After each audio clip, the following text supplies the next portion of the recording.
Are you looking for investment options that offer stable and predictable income?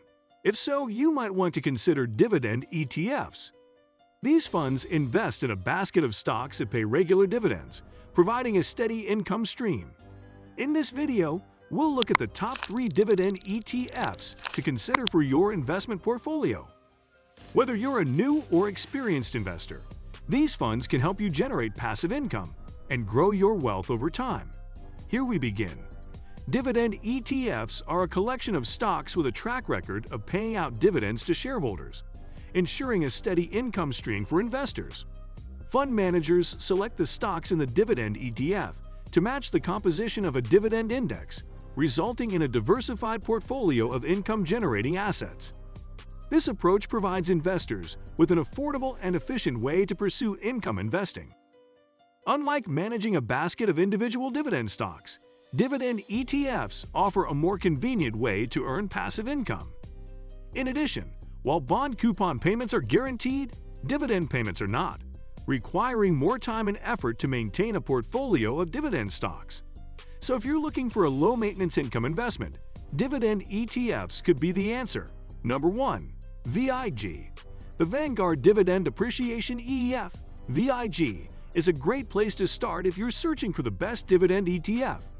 This ETF is the largest on Wall Street, with a massive $66 billion in assets under management. Additionally, it's incredibly affordable, with just 0.06% in annual expenses, which means you'll only pay $6 per year for every $10,000 invested. However, while VIG may not be particularly sophisticated, it still offers a solid investment option. The ETF holds approximately 290 of the top dividend stocks in the United States, led by industry giants such as United Health Group Incorporated, United, JP Morgan Chase & Co., JPM, and Microsoft Corp., MSFT, among others. These are all large-cap stocks, with a median market cap of $150 billion across all holdings. One downside to investing in VIG is that the largest stocks on Wall Street are not always the most generous. As a result, the ETF yields just 1.9%, slightly higher than the roughly 1.6% average yield for the S&P 500. Nevertheless, the VIG offers a great option for those prioritizing stability and reliability over higher yields. VIG is a great option for investors looking for a straightforward, low-cost dividend ETF. While it may not offer the highest yields, it still provides a solid return on investment and a great starting point for building a diversified investment portfolio. Number 2. VYM.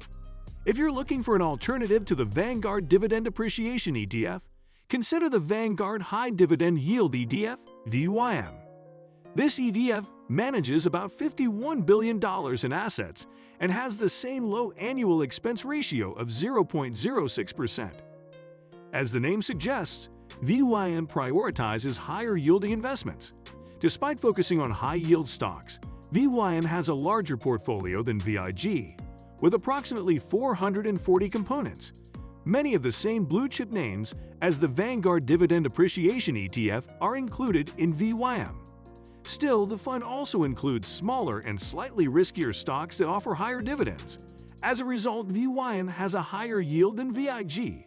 If you're solely interested in investing in large and recognizable dividend stocks, numerous ETFs with a few $billion in assets could suit your needs.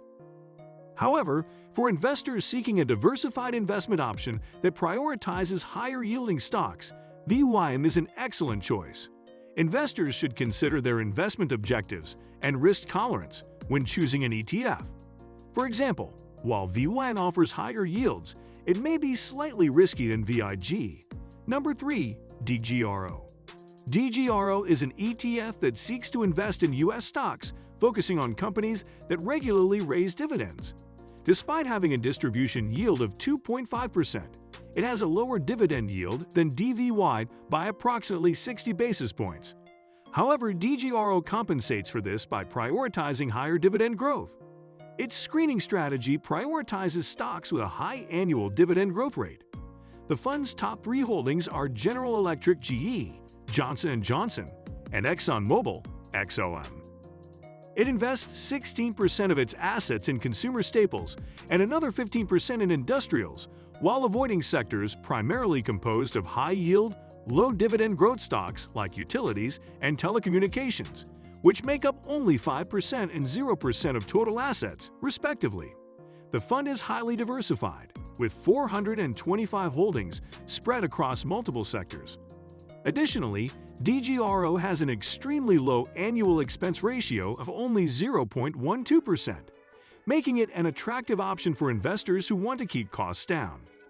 Over the past year, DGRO has generated total returns of 8% while returning an average of 6% per year since inception. While DGRO may not have the highest dividend yield compared to other ETFs, it aims to provide investors with a portfolio of stocks with a history of increasing dividends. This approach can lead to higher income streams in the long run and the potential for capital appreciation. As a result, investors prioritizing dividend growth over high yields may find DGRO a suitable investment option. How to choose a dividend ETF? When it comes to selecting a dividend ETF, there are a few key factors that investors should keep in mind. The first is the dividend yield, which represents the percentage of the purchase price paid out in dividends over a year. For instance, if a $100 ETF pays out $10 in dividends, its dividend yield is 10%. Another important consideration is dividend growth.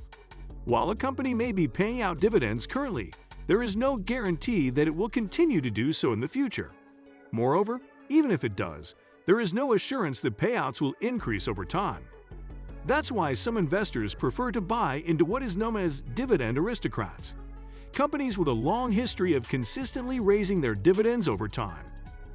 Dividend quality is another critical factor to keep in mind. This refers to the creditworthiness and quality of the stocks held by the ETF. If the fund is invested in riskier companies with lower credit ratings, it is more likely that the fund's value will decline and take your overall return with it. As a rule of thumb, avoiding funds that use risky companies to boost yields is best. The highest-yielding dividend ETFs may seem attractive, but they can be more volatile over time, with less certainty of maintaining those high yields. Moreover, during market declines, the highest-yielding stocks often suffer greatly, so it's important to balance current yield with dividend growth and quality. Lastly, it's worth noting that traditional dividend ETFs often invest in companies that don't grow as quickly as the overall market. As such, investors need to consider the trade-off they may be making between seeking yield versus appreciation through rising stock prices. If the goal is to maximize earnings, it may be wise to focus on stocks with greater potential for growth and sell shares as needed for income. What do you think of these 3 dividend ETFs? Comment your views and make sure to subscribe for more.